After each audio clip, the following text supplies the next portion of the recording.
بسم الله الرحمن الرحيم. لا أقسم بيوم القيامة ولا أقسم بالنفس اللوامة. أيحسب الإنسان أن لن نجمع عظامه بلى قادرين على أن نسوي بنانه بل يريد الإنسان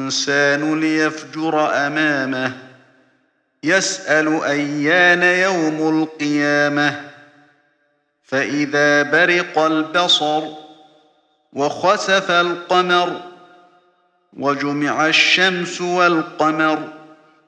يقول الإنسان يومئذ أين المفر كلا لا وزر إلى ربك يومئذ المستقر ينبأ الإنسان يومئذ بما قدم وأخر بل الإنسان على نفسه بصيرة ولو ألقى معاذيره لا تحرك به لسانك لتعجل به إن علينا جمعه وقرآنه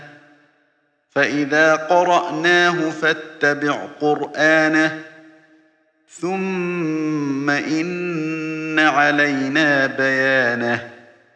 كلا بل تحبون العاجلة وتذرون الآخرة وجوه يومئذ ناظرة إلى ربها ناظرة ووجوه يومئذ باسرة تظن أن يفعل بها فاقرة كلا إذا بلغت التراقي وقيل من راق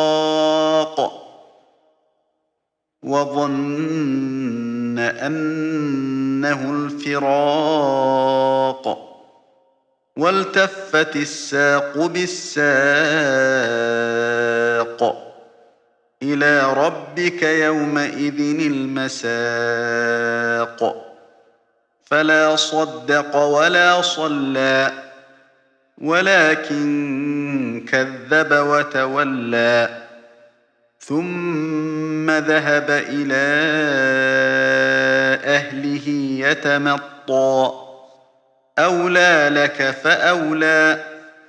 ثم أولى لك فأولى أيحسب الإنسان أن يترك سدى ألم يك نطفة من مني يمنى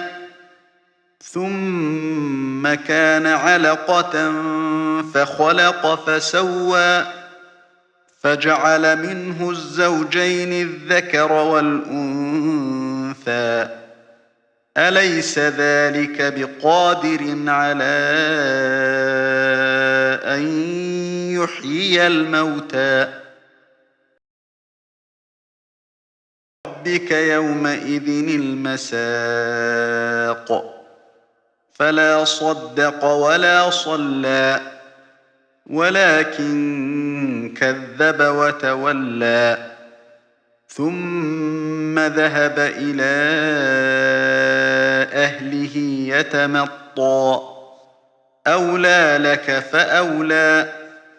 ثم أولى لك فأولى أيحسب الإنسان أن يترك سدى ألم يك نطفة من مني يمنى ثم كان علقة فخلق فسوى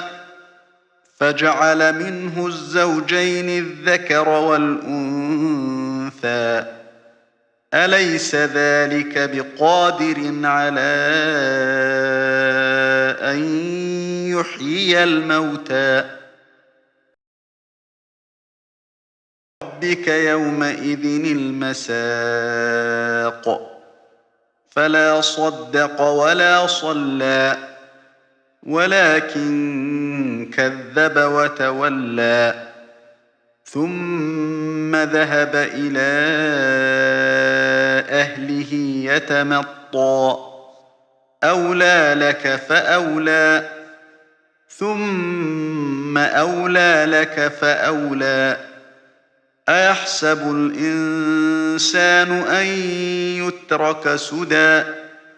ألم يك نطفة